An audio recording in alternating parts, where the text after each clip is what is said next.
Community, welcome back to another video with Chris. And today I'm just going to be going over the recap for my Piccolo deck. Played in a regional over the weekend, and I'm getting 12th place. I'm in X2. Not the best showing on, unfortunately.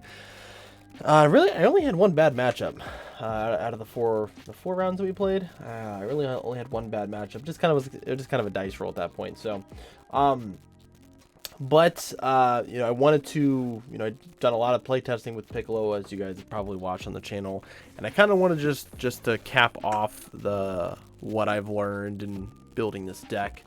We'll be putting Piccolo down at least until maybe if there is a ban list, or probably just, I think the earliest would be, the latest would be like next set, right? So this deck is very close to being incredibly good. There's a few pieces that have to fall for that to happen. It is definitely not a bad deck, but it is very dependent on your matchup. So if you play against a lot of blue and a lot of green, which is really what's popular right now in the format, you will have a very good time. Your matches will be very back and forth. Your blue matchups are very, I want to say easy, but they're very, very winnable regardless of what life you're at. The green matchups are kind of the same way. They're very, very winnable. The only matchup that's really difficult for this deck is going to be black. That is the only matchup, and unfortunately, green just doesn't have a lot of tools to deal with black's early aggression. So you kind of just have to, just soak up damage. So really your only out is comboing out of a bunch of early swings, and we'll kind of talk about that a little bit in the video. But I wanted to go over my deck list, what I played, and then also I have a side deck here that that's including a few cards that I would think about including, or I thought about including as to why I was considering that, and maybe why I didn't put those into the deck. So I believe this is 53 cards, which I felt like was fine. It never felt like, outside of maybe one game, it never really felt like I was missing cards. So we'll start with the 1-drop Earthlings. We have 4 little Bulma, 3 of the big Bulma, and then 2 Roshi. This felt pretty well. Bulma obviously just for cantripping. This Bulma is used for comboing, but also for cycling a card to the drop area, just to cycle a dead card out of our hand, and then 2 of the Roshis. I honestly feel like if I went back to playing this, I would probably just cut the Roshi completely, at least for now. And then I would just include another Bulma and maybe just cut the other Roshi. So as good as this card actually is, it didn't feel like it came up enough.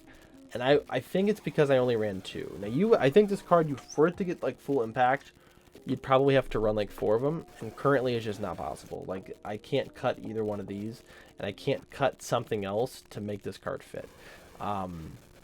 It's very good though, so I'm gonna consider it, for other decks, and maybe in set 3 or set 4 we'll get some more cards that maybe this will flow with a little bit better. But currently, it's too slow, a little too slow for the deck. 2 Kami. This is something that I could have cut. However, I wanted to have the Kami on just in case I played against a red deck. I did not see any red, so this would have been able to use against their 1-drop Whises, and in black you can pop a lot of their 1-cost cards as well. So it's just another 10k. This could have easily been cut, added another Bulma, and maybe added the 3rd Roshi, but you're picking at straws at that point. 3 Cell Jr., 3 Hercule. This was pretty good.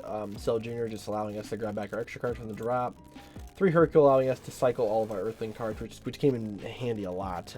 That allowed us to really punish our opponents sometimes, just being able to combo these cards off and then just Herculing them back to our hand. Going forward, it probably would still stay at 3 for both. If not, I would go up to 4 of probably Hercule again. But that's as of right now. 3 of the Secret Rare. Card's very good. Card's very good. I think it only had one matchup where I never really used it, which was my first matchup. Granted, that's a matchup that I won.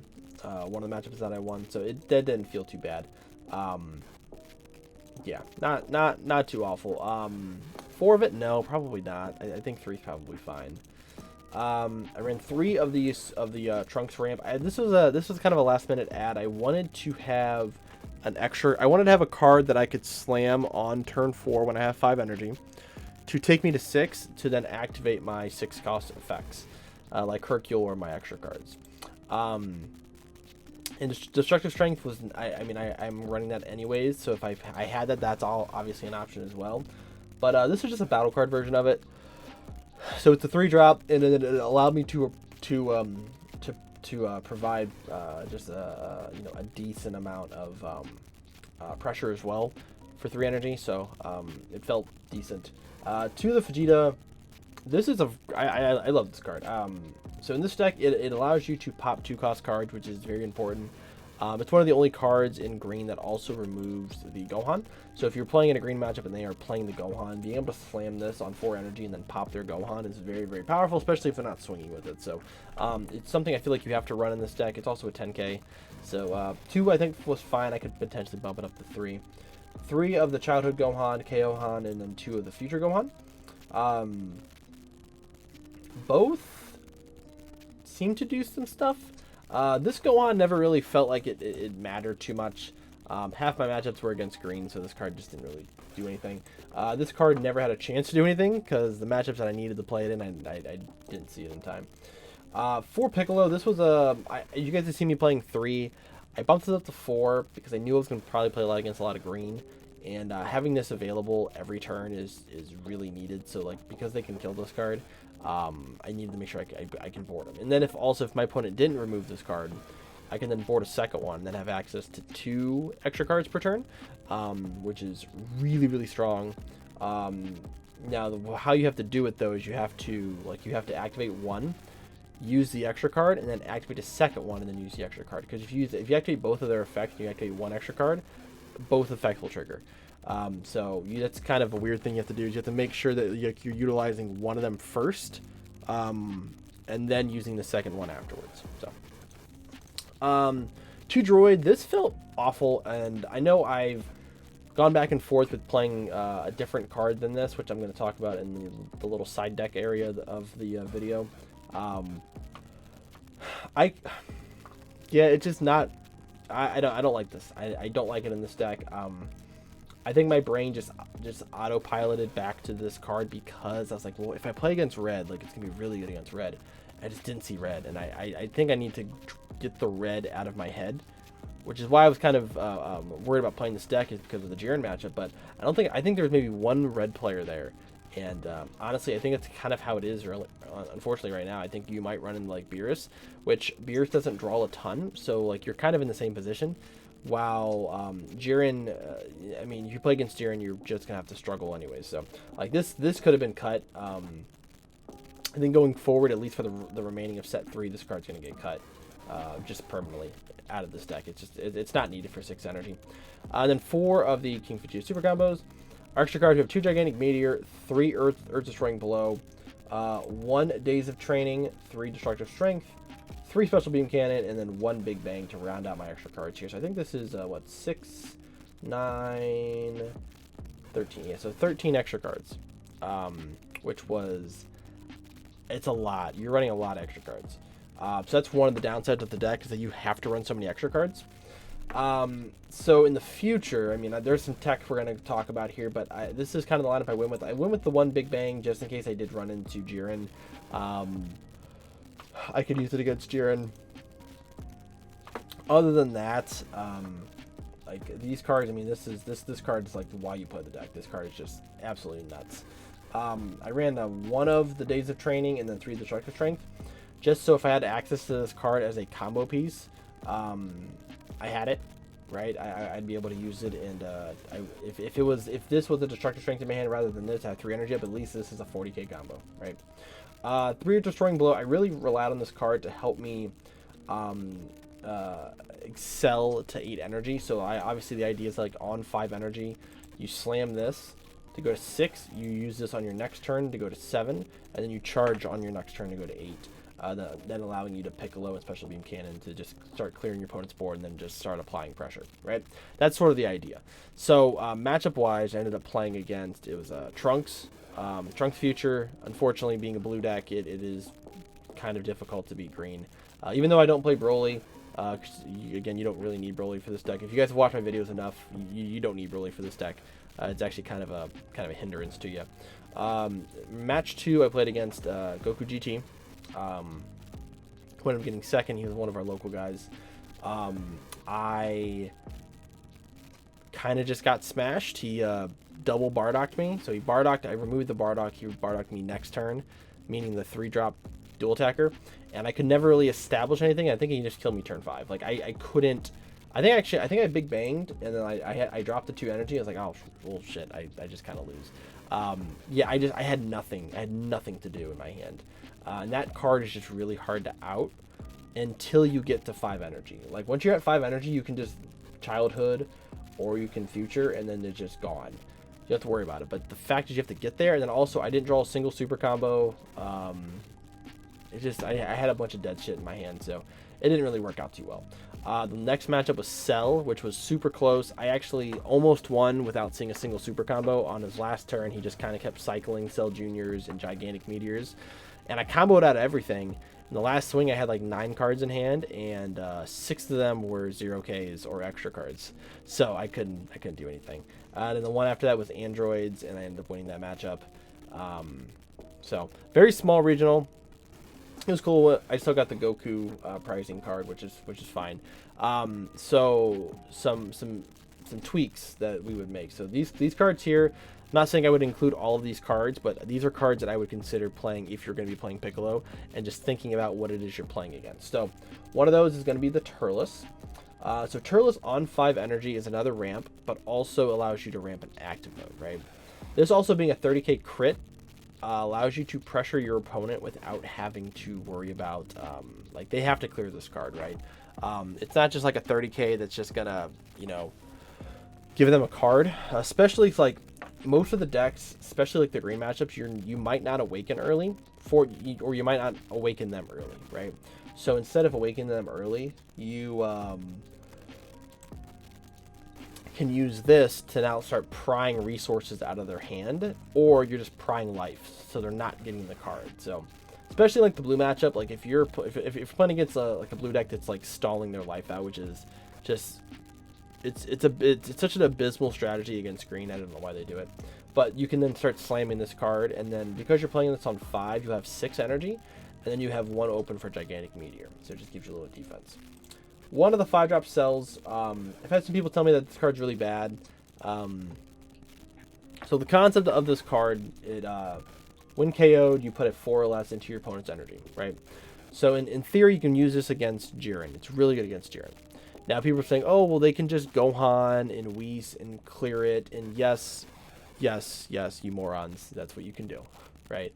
However, for someone who's actually thinking about what the card's doing, right, and you're playing this chess game, you'll, on turn, if you go first, you should get the 5 energy before they get the 4, right?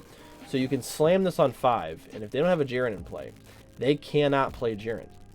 They just can't play it. They can play it and not swing with it, okay, but they can't swing with it and play Jiren. It's just impossible, because if they play the Jiren and they swing with it, then you put it into their energy, right? So the idea is it's not necessarily to get the blocking effect, it's to stop them or hinder them from playing the Jiren another turn. Then if you can buy that next turn to go into 6 energy, now you're able to go probably from 6 to 8, and then they're going to play Jiren, and the next turn you're going to have 9, and now you can Big Bang and Special Beam Cannon and blow it up, right? So that's the idea of it. Yes, I understand the ramifications of this card, and it only being a 20k, and it being able to be negged, and blah, blah, blah, blah, blah, but the concept of it is you're using the card to kind of mind fuck your opponent, right? That's kind of the idea. You are supposed to use the card to stop them from playing their card. That's the whole point of the card, right? And it's a 10k. So, like, it's not something that's dead. So that's kind of the concept of this card. Again, I didn't play against Jiren. I don't think it was there at all. Against blue, obviously, it's bad. Against yellow, it's okay. Against green, it's a blocker. Yeah. So it can't be KO'd by droids because it's a 5 cost. So it's not an awful card to play. But that was kind of the idea of playing it. Again, I didn't see a Jiren, so I just, I just kind of took the chance and I didn't play it. So, the Life Han Son Goku, This one adds a card from the top of your deck to your life. It's really good. It's just really hard to fit into the deck. So like if you look at like the deck list, right? I don't know what I would take out for that card. Like realistically, like you could take out one of the Piccolos and then take out one of something else and add a second one of those.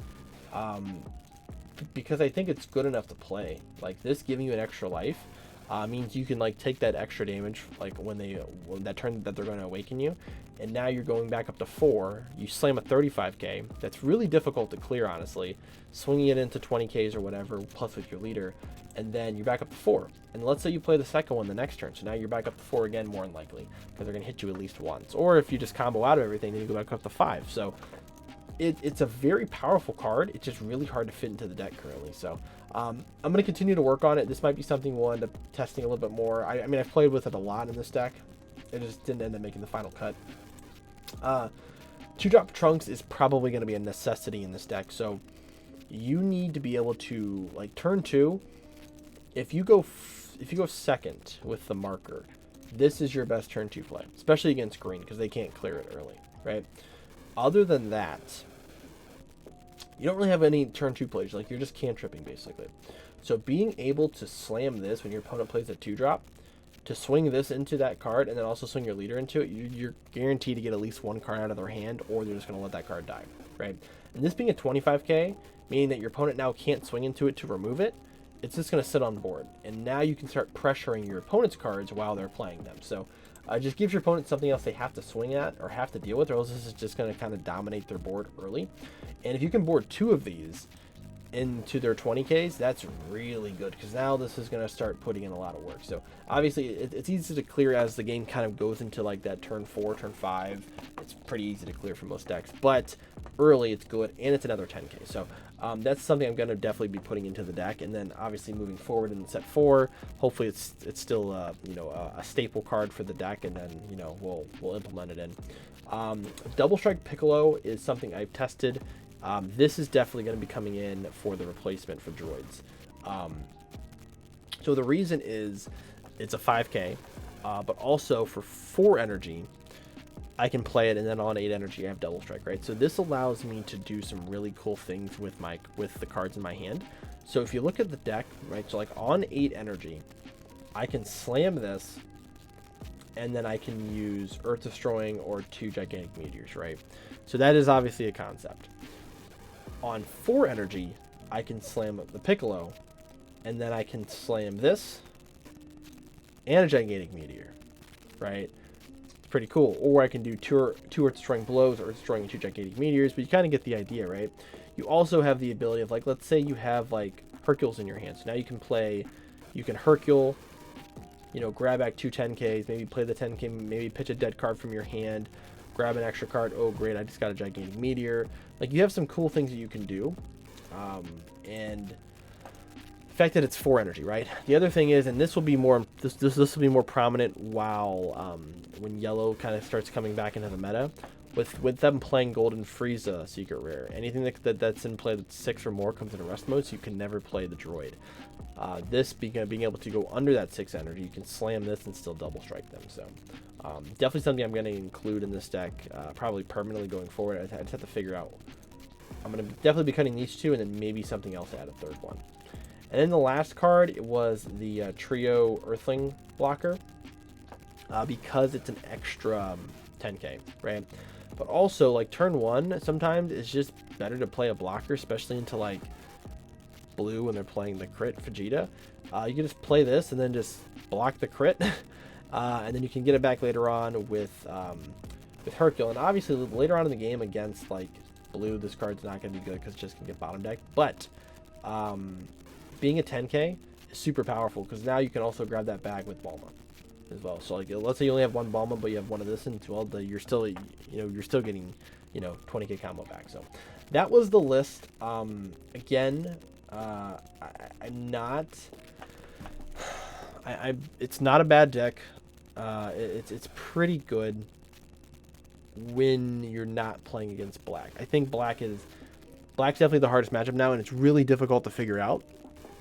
There's just not enough removal early that green has. Like, green's got a lot of removal on 5+, but early it's really difficult. So unless you're playing like Gohan, which you have like the Goku that can just like pop stuff at 5 cost or less. So other than that, there's really not a lot of stuff. So that's a weakness of green, unfortunately. So we just kind of have to deal with that at least until set 4. But this is the list that I played. Give it a shot if you guys do want to play out Piccolo. I do think it's super fun. It's probably the most fun I've had playing a green deck, and I've been playing green since set 1. So all the other green decks, I just don't like the concept of having to play Broly as soon as it hit energy. It's very boring.